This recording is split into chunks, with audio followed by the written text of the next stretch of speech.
ರಾಜ್ಯದ ನೂತನ ಮುಖ್ಯಮಂತ್ರಿಯಾಗಿ ಡಿಕೆ ಶಿವಕುಮಾರ್ ಅವರು ನಾಳೆ ಪದಗ್ರಹಣವನ್ನು ಮಾಡ್ತಾ ಇದ್ದಾರೆ.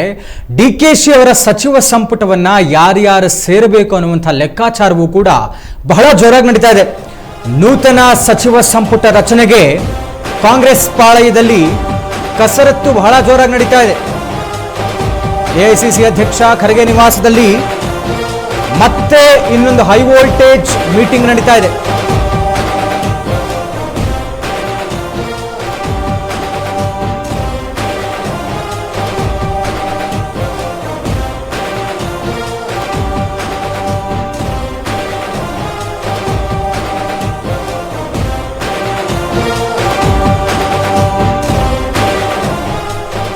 ಡಿಕೆ ಶಿವಕುಮಾರ್ ಅವರ ಸಚಿವ ಸಂಪುಟವನ್ನ ಯಾರ್ಯಾರು ಸೇರಬೇಕು ಅನ್ನುವಂತಹ ತಯಾರಿ ಲೆಕ್ಕಾಚಾರ ನಡೀತಾ ಇದೆ. ಒಂದು ಹೈ ವೋಲ್ಟೇಜ್ ಮೀಟಿಂಗ್ ಖರ್ಗೆ ಅವರ ನಿವಾಸದಲ್ಲಿ ಲೋಕಸಭೆಯ ಎಲ್ಒಪಿ ವಿಪಕ್ಷ ನಾಯಕ ರಾಹುಲ್ ಗಾಂಧಿ ಅವರು, ಕೆಸಿ ವೇಣುಗೋಪಾಲ್ ಸೇರಿದಂತೆ ಹಲವು ಹೈಕಮಾಂಡ್ ನಾಯಕರು ಭಾಗಿಯಾಗಿದ್ದಾರಂತೆ. ಮಹತ್ವದ ಮೀಟಿಂಗ್ ನಡೀತಾ ಇದೆ. ಕಳೆದ 30 ನಿಮಿಷಗಳಿಂದ ಅರ್ಧ ಗಂಟೆಯಿಂದ ಈ ಒಂದು ಹೈಕಮಾಂಡ್ನ ಸಭೆ ನಡೀತಾ ಇದೆ. ಮಾಜಿ ಮುಖ್ಯಮಂತ್ರಿಗಳು ಸಿದ್ದರಾಮಯ್ಯನವರ ಜೊತೆ ಮತ್ತು ಭಾವಿ ಮುಖ್ಯಮಂತ್ರಿಗಳು ಡಿಕೆ ಶಿವಕುಮಾರ್ ಅವರ ಜೊತೆಗೆ ಬಹಳಷ್ಟು ಚರ್ಚೆ ಮಾಡಿದಾರಂತೆ ರಾಹುಲ್ ಗಾಂಧಿಯವರು. ಈಗಾಗಲೇ ಇವರ ಶಿಫಾರಸುಗಳಿರುತ್ತೆ. ಅಂದರೆ ಸಿದ್ದರಾಮಯ್ಯನವರು ಒಂದು ಪಟ್ಟಿ ಕಳಿಸ್ತಾರೆ, ಡಿಕೆ ಶಿವಕುಮಾರ್ ಒಂದು ಪಟ್ಟಿ ಕಳಿಸ್ತಾರೆ, ಮತ್ತು ಹೈಕಮಾಂಡ್ ಮಟ್ಟದಲ್ಲಿ ಪ್ರಭಾವ ಬೀರುವಂತಹ ಒಂದಷ್ಟು ಮಠಾಧೀಶರುಗಳು ಕೂಡ ತಮ್ಮ ತಮ್ಮ ಸಮುದಾಯದವರಿಗೆ ಸಿಗಬೇಕು ಸಚಿವಗಿರಿ ಅನ್ನುವಂಥ ಶಿಫಾರಸುಗಳನ್ನು ಮಾಡೇ ಮಾಡ್ತಾರೆ. That's how it works. ಅದೇ ಥರ ನಡೆಯುವಂಥದ್ದು. ಹೀಗಾಗಿ ಈಗಾಗಲೇ ಹೈಕಮಾಂಡ್ ಮಟ್ಟದಲ್ಲಿ ಒಂದು ಸಂಭಾವ್ಯ ಸಚಿವರ ಮೊದಲ ಪಟ್ಟಿ ಅವರ ಕೈ ಸೇರಿದೆ ಮತ್ತು ತಯಾರಿ ಕೂಡ ಆಗಿದೆಯಂತೆ. ಮೀಟಿಂಗ್ ಬಳಿಕ ಏನು ಎಲ್ಲ ಅಳೆದು ತೂಗಿ ಲೆಕ್ಕಾಚಾರಗಳನ್ನು ಮುಗಿಸಿರುವಂಥ ಹೈಕಮಾಂಡ್ ಒಂದು ಸಂಭಾವ್ಯ ಸಚಿವರ ಪಟ್ಟಿಯನ್ನು ಬಿಡುಗಡೆ ಮಾಡಬಹುದು ಅಂತ ಹೇಳಲಾಗ್ತಾ ಇದೆ. ಇವತ್ತು ಮತ್ತೊಂದು ಹೈ ವೋಲ್ಟೇಜ್ ಮೀಟಿಂಗ್ ನಡೀತಾ ಇದೆ ಕಳೆದ ಅರ್ಧ ಗಂಟೆಯಿಂದ. ಈ ಮೀಟಿಂಗ್ನ ನಂತರದಲ್ಲಿ ಅಂದರೆ ಮೊದಲ ಸಂಭಾವ್ಯ ಸಚಿವರ ಪಟ್ಟಿ ಹೊರಬರಬಹುದು ಅಂತ ಹೇಳಲಾಗ್ತಾ ಇದೆ. ಸಿದ್ದರಾಮಯ್ಯನವರು ತಮ್ಮ ಆಪ್ತಬಣದಲ್ಲಿ ಗುರುತಿಸಿಕೊಂಡಿದ್ದಂತಹ ಒಂದಷ್ಟು ಜನ ಶಾಸಕರು, ಸಚಿವರು, ಅಂದರೆ ಈ ಹಿಂದೆ ಯಾರಾಗಿದ್ರಲ್ಲ ಅವರ ಹೆಸರುಗಳನ್ನು ಶಿಫಾರಸು ಮಾಡೇ ಮಾಡಿರ್ತಾರೆ. ಹೀಗಾಗಿ ಸಿದ್ದರಾಮಯ್ಯನವರ ಪರವಾಗಿ ಒಂದಷ್ಟು ಕೆಲಸ ಹೈಕಮಾಂಡ್ ಮಾಡಲೇಬೇಕಾಗತ್ತೆ, ಅವರು ನುಡಿದಂತೆ ನಡೆದಿರುವಂತಹ ಕಾರಣಕ್ಕೆ. ನಮಗಿರುವಂತಹ ಮಾಹಿತಿ ಪ್ರಕಾರ ನಾಳೆ ಡಿಕೆ ಶಿವಕುಮಾರ್ ಅವರ ಪ್ರಮಾಣ ವಚನದ ಜೊತೆಗೆ ಬಹುಶಃ ಒಂದು 10 ಜನ ಸಚಿವರು ಪ್ರಮಾಣ ವಚನವನ್ನು ಸ್ವೀಕರಿಸಬಹುದು ಅಂತ ಹೇಳಲಾಗ್ತಾ ಇದೆ. ಪೋರ್ಟ್ಫೋಲಿಯೋ ಲೇಟ್ರಾನ್ ಅವರು ಅಲಾಟ್ ಮಾಡ್ತಾರೆ.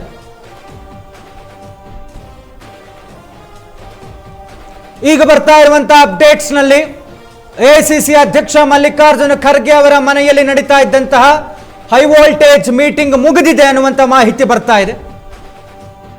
ರಾಹುಲ್ ಗಾಂಧಿ, ಕೆಸಿ ವೇಣುಗೋಪಾಲ್, ಸಿದ್ದರಾಮಯ್ಯನವರು, ಡಿಕೆ ಶಿವಕುಮಾರ್ ಅವರು ಎಲ್ಲರ ಜೊತೆಗೆ ಮಾತನಾಡಿ ಚರ್ಚೆ ಮಾಡಿ ಬಹುಶಃ ಒಂದು ಅಂತಿಮವಾದಂತಹ ಪಟ್ಟಿಯೊಂದಿಗೆ ಕಾಂಗ್ರೆಸ್ನ ಹೈಕಮಾಂಡ್ ಸಿದ್ಧರಾದಂತೆ ಕಾಣಿಸ್ತಾ ಇದೆ. ಈ ಸಭೆಯ ಬಳಿಕ ಸಂಭಾವ್ಯ ಸಚಿವರ ಪಟ್ಟಿ ಹೊರಬೀಳುತ್ತೆ ಅಂತ ಹೇಳಲಾಗ್ತಾ ಇದೆ. ಯಾರು ಡಿಕೆ ಶಿವಕುಮಾರ್ ಅವರ ಸಚಿವ ಸಂಪುಟವನ್ನ ಸೇರ್ತಾರೆ ಅಂತ ಕಸರತ್ತು ಬಹಳ ಜೋರಾಗಿದೆ. ಆಕಾಂಕ್ಷಿಗಳು ಬಹಳಷ್ಟು ಜನ ಇದ್ದಾರೆ. ಆದರೆ ಯಾರಿಗೆ ಸಿಗತ್ತೆ? ಹಳೆ ಬೇರು ಹೊಸ ಚಿಗುರು ಫಾರ್ಮುಲಾದಲ್ಲಿ ಕಾಂಗ್ರೆಸ್ನ ಹೈಕಮಾಂಡ್ ತಯಾರಿ ಮಾಡ್ಕೊಂಡಿದೆ ಒಂದು ಪಟ್ಟಿಯನ್ನ. ಹಳಬರಿ ಎಷ್ಟು ಜನ ಮುಂದುವರಿತಾರೆ, ಎಷ್ಟು ಜನರಿಗೆ ಕೊಕ್ಕೊಡಲಾಗತ್ತೆ, ಎಷ್ಟು ಜನ ಹೊಸಬರಿಗೆ ಮಣೆ ಹಾಕಲಾಗತ್ತೆ, ಯಾವ ಲೆಕ್ಕಾಚಾರ, ಪ್ರದೇಶವಾರು, ಜಾತಿವಾರು ಲೆಕ್ಕಾಚಾರಗಳು ವರ್ಕ್ ಆಗುತ್ತೆ ಇದರಲ್ಲಿ. ಮತ್ತು ಸಿದ್ದರಾಮಯ್ಯನವರು ಶಿಫಾರಸು ಮಾಡಿರುವಂಥವರಲ್ಲಿ ಪ್ರಾಬಬಲಿ ಒಂದಷ್ಟು ನಂಬರ್ಸ್ ತಗೊಳ್ಳೇಬೇಕಾಗತ್ತೆ. ಅವರ ಬಣದಲ್ಲಿ ಗುರುತಿಸಿಕೊಂಡಂಥವರು ಅವರು ಶಿಫಾರಸು ಮಾಡೇ ಮಾಡಿರ್ತಾರೆ. ಅದರ ಜೊತೆಗೆ ಡಿಕೆ ಶಿವಕುಮಾರ್ ಅವರ ಪಟ್ಟಿ. ಈ ಮಧ್ಯದಲ್ಲಿ ಬೇಕಾದಷ್ಟು ಜನ ಬೇಕಾದಂಥ ರೀತಿಯಲ್ಲಿ ಲಾಬಿ ಮಾಡಿದ್ರು, ನಮಗೆ ಬೇಕು ಸಚಿವ ಸ್ಥಾನ ಅಂತ. 3-4 ಬಾರಿ MLAಗಳಾಗಿರುವಂಥ ಹಿರಿಯರು ಇರ್ತಾರೆ. ಅನುಭವಸ್ಥರಿರ್ತಾರೆ, ಅಂಥವರು ಸಹಜವಾಗಿ ಆಕಾಂಕ್ಷಿಗಳಾಗಿರ್ತಾರೆ. ಯಾರನ್ನ ಹೈಕಮಾಂಡ್ ಪರಿಗಣಿಸಿದೆ, ಯಾರನ್ನ ಪರಿಗಣಿಸಿಲ್ಲ, ಯಾರ ಕಾರ್ಯವೈಖರಿ ಚೆನ್ನಾಗಿಲ್ಲ ಅಂತ ಹಿಂದೆ ಇದ್ದಂತಹ ಸಚಿವರು ಯಾರ್ಯಾರನ್ನ ಕೈ ಬಿಡಲಾಗಿದೆ, ಯಾರ್ಯಾರನ್ನ ಫರ್ದರ್ ಅಗೇನ್ DK ಶಿ ಅವರ ಸಚಿವ ಸಂಪುಟಕ್ಕೆ ಕಂಟಿನ್ಯೂ ಮಾಡ್ತಾ ಇದ್ದಾರೆ, ಯಾರ್ಯಾರಿಗೆ ಯಾವ ಯಾವ ಪೋರ್ಟ್ಫೋಲಿಯೋ, ಅದೆಲ್ಲವೂ ತದನಂತರದಲ್ಲಿ ನಿರ್ಧಾರವಾಗುತ್ತೆ. ಒಟ್ಟಾರೆ ಈ ಕ್ಷಣದ ಅಪ್ಡೇಟ್ಸ್ನಲ್ಲಿ ಆರಂಭವಾಗಿದ್ದಂತಹ ಹೈ ವೋಲ್ಟೇಜ್ ಮೀಟಿಂಗ್ ಖರ್ಗೆ ಅವರ ನಿವಾಸದಲ್ಲಿ ಮುಗಿದಿದೆ ಅನ್ನುವಂಥ ಮಾಹಿತಿ ಬರ್ತಾ ಇದೆ. ಬಹುಶಃ ಸಂಜೆಯ ಒಳಗಡೆ ಒಂದು ಮೊದಲ ಸಂಭಾವ್ಯ ಸಚಿವರ ಪಟ್ಟಿ ಬಿಡುಗಡೆ ಆಗಬಹುದು ಅಂತ ಹೇಳಲಾಗ್ತಾ ಇದೆ. ಯಾರ್ಯಾರಿಗೆ ಅದೃಷ್ಟವೋ ಯಾರ್ಯಾರಿಗೆ ನಿರಾಸೆಯೋ ನೋಡಬೇಕು. DK ಶಿ ಅವರ ಸಚಿವ ಸಂಪುಟವನ್ನು ಸೇರುವಂಥವ್ರು ಯಾರು ಅನ್ನುವಂಥದ್ದು ರಾಜಕೀಯ ಪಡಸಾಲೆಯಲ್ಲಿ ಬಹಳಷ್ಟು ಕುತೂಹಲ ಮನೆ ಮಾಡಿಕೊಟ್ಟಿರುವಂಥದ್ದು. ಯಾರು DCM ಆಗ್ತಾರೆ ಅದು ಕೂಡ ಬಹಳ ಚರ್ಚೆಯಾದಂತಹ ವಿಚಾರ.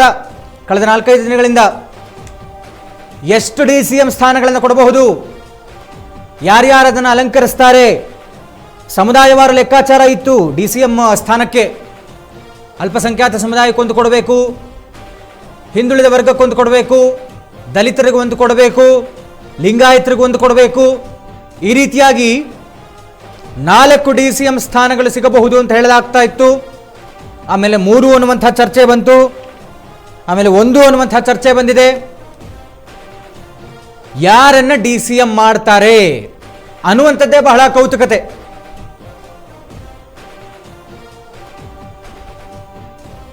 ಸಿದ್ದರಾಮಯ್ಯನವರು ನುಡಿದಂತೆ ನಡೆದು ರಾಜೀನಾಮೆಯನ್ನೇನೋ ಕೊಟ್ಟು DK ಶಿವಕುಮಾರ್ ಅವರಿಗೆ ಮುಂದಿನ ಅವಕಾಶವನ್ನು ಮಾಡಿಕೊಟ್ಟಿದ್ದಾರೆ. ಆದರೆ ಹೈಕಮಾಂಡ್ ಮಟ್ಟದಲ್ಲಿ ಏನೆಲ್ಲ ಷರತ್ತುಗಳನ್ನು ಹಾಕಿದ್ದಾರೆ, ಏನೆಲ್ಲ ಮಾತುಕತೆ ಆಗಿದೆ, ತನ್ನ ಒಂದು ಅಸ್ತಿತ್ವ ಅನ್ನುವಂಥದ್ದೇನಿದೆ, Siddaramaiah can be excited but cannot be ignored ಅನ್ನುವಂಥದ್ದನ್ನು ಅರ್ಥ ಮಾಡಿಕೊಳ್ಳಲೇಬೇಕು ಕಾಂಗ್ರೆಸ್ನ ನಾಯಕರು, ಅದರಲ್ಲೂ ಪ್ರಮುಖವಾಗಿ DK ಶಿವಕುಮಾರ್ ಅವರು.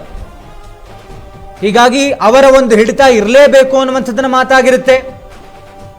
ಅವರ ಹಿಡಿತ ಇರಬೇಕು ಅಂದರೆ ಅವರು ಹೇಳಿದಂಥವರು ಸಚಿವರು ಆಗಬೇಕಾಗತ್ತೆ. ಗೊತ್ತಿಲ್ಲ, DCM ಕೂಡ ಆಗಬಹುದೇನೋ ಗೊತ್ತಿಲ್ಲ. ಹೀಗಾಗಿ ಈ ಸಂಭಾವ್ಯ ಪಟ್ಟಿ ಮತ್ತು DCM ಸ್ಥಾನ ಬಹಳ ಕುತೂಹಲ ಕೆರಳಿಸಿರುವಂಥದ್ದು. ಯಾರಾಗುತ್ತಾರೆ ಅನ್ನುವಂಥದ್ದು ಬಹುಶಃ ಸಂಜೆಯ ಒಳಗಡೆ ಅಂತಿಮವಾದಂಥ ಪಟ್ಟಿ ಬರಬಹುದು ಅಂತ ಹೇಳಲಾಗ್ತಾ ಇದೆ.